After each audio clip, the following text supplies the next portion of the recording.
Bom dia, meus irmãos, graça e paz. Vamos à nossa leitura bíblica de hoje. Levíticos, capítulos 4, 5 e 6. Vai falar aqui, gente, a respeito dos pecados e os sacrifícios, né? Os sacrifícios pelos pecados. Vai falar primeiro a respeito dos sacrifícios pelos pecados de ignorância e depois pelos pecados voluntários. E então vai trazer a lei do holocausto, das ofertas. E é importante você entender esse esquema. Eu vou colocar um quadro aqui na tela. Olha só, esse quadro aqui aparece na Bíblia de Genebra. E dá para você ter uma ideia. Você pode pausar o vídeo, né, para você ler direitinho. Nós temos aqui três categorias na primeira coluna, né, três categorias de sacrifícios. Os de consagração, que eram os holocaustos e as ofertas de manjares. Temos os sacrifícios de comunhão, que são os sacrifícios pacíficos, e tínhamos os sacrifícios de expiação, que era o sacrifício pelo pecado e o sacrifício pela culpa. Então veja, três categorias maiores, né, sacrifícios de consagração, de comunhão e de expiação, né, que vai desdobrar nesses aí, de holocausto, oferta de manjares pacíficos pelo pecado e pela culpa. Aí tem as explicações e os textos que falam sobre eles, tá bom? Então, para você ter uma visão mais geral, você pode consultar essa tabela.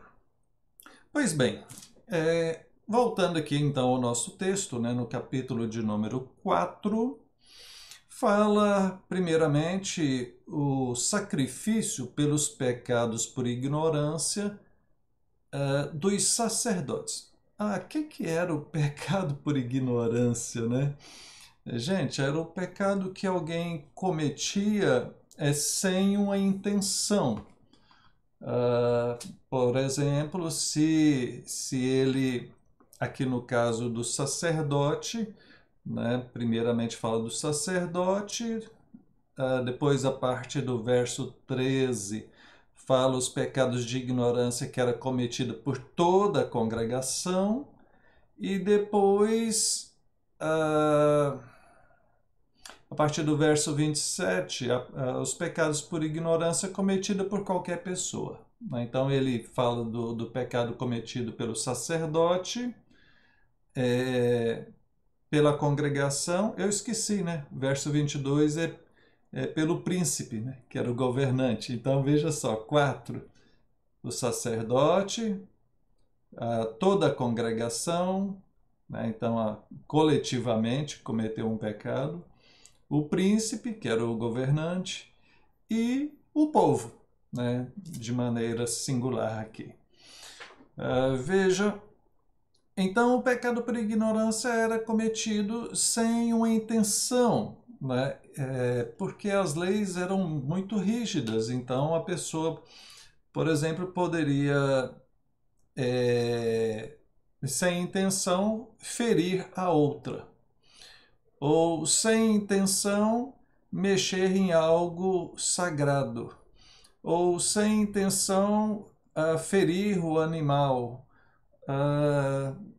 coisas desse tipo. Ele não teria agido intencionalmente para cometer aquilo, mas acabou acontecendo e era um pecado e deveria então ter esse sacrifício. Veja só, capítulo 4. Fala aos filhos de Israel dizendo: quando alguém pecar por ignorância contra qualquer dos mandamentos do Senhor, por fazer contra algum deles o que não deve fazer, né? E aí ele começa, se o sacerdote, né, primeiro falando do sacerdote, pecar para escândalo do povo, oferecerá pelo seu pecado um novilho sem defeito.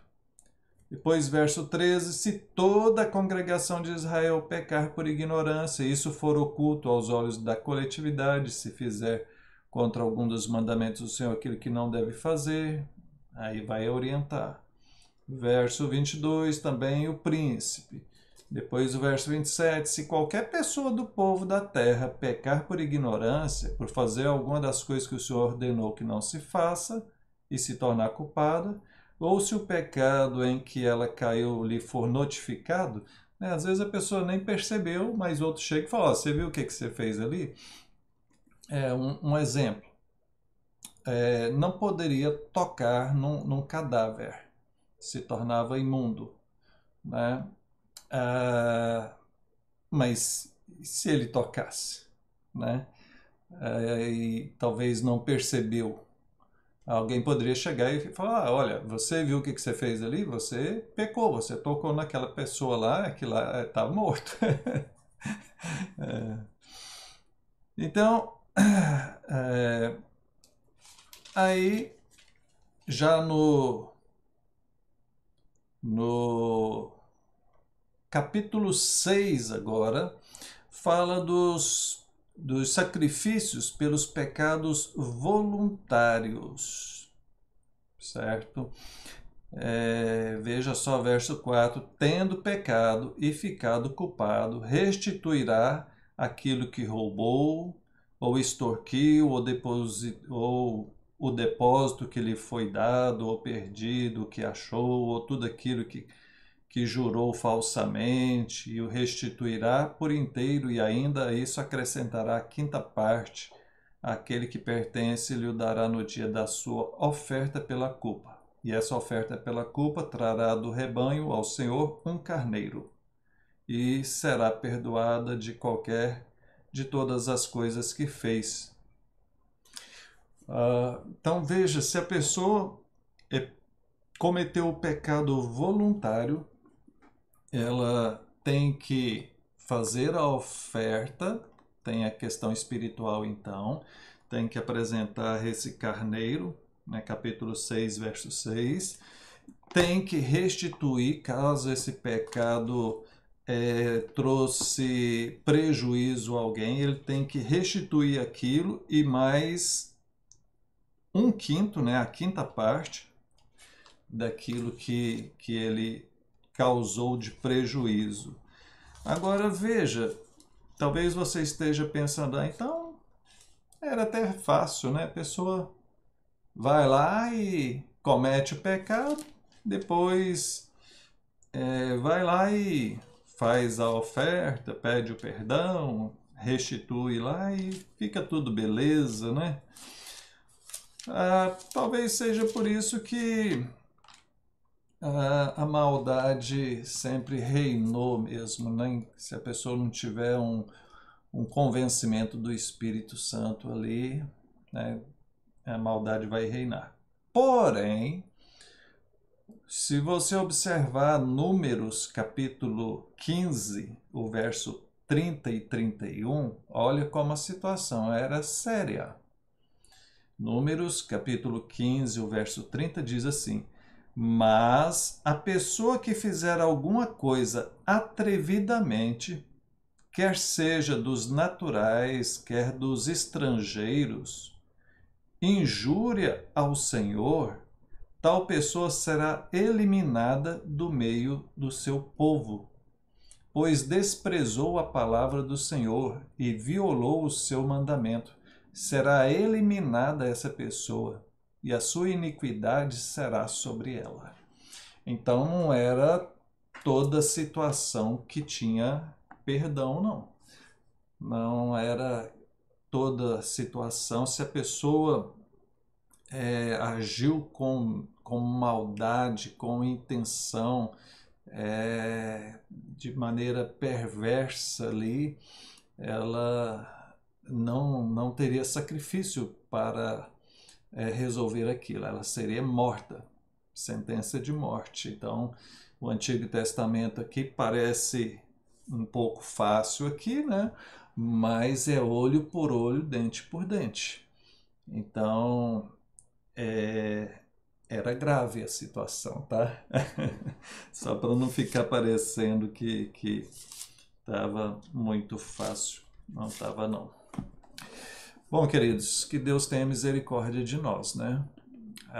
Em Cristo Jesus nós temos o perdão, mas eu chamo a sua atenção, porque nós não podemos brincar com o pecado. Eu acho muito sério aqueles que vivem no pecado pensando mais ou menos o seguinte: ah, não, Deus é amor, Deus perdoa, no fim tudo vai dar certo, eu vou aproveitar aqui, depois eu volto para a igreja, depois eu firmo com Deus e Ele vai me perdoar. Olha, muito cuidado, com Deus não se brinca, de Deus não se zomba. Aquilo que o homem semear, isso ele ceifará. Então, hoje, se ouvir a voz do Senhor, né, se arrependa e se firme com Deus. Oremos. Pai querido, perdoa nossos pecados. Abençoa aqueles que estão desviados. Traga eles de volta e firma no teu caminho. Em nome de Jesus. Amém. Deus te abençoe e até mais.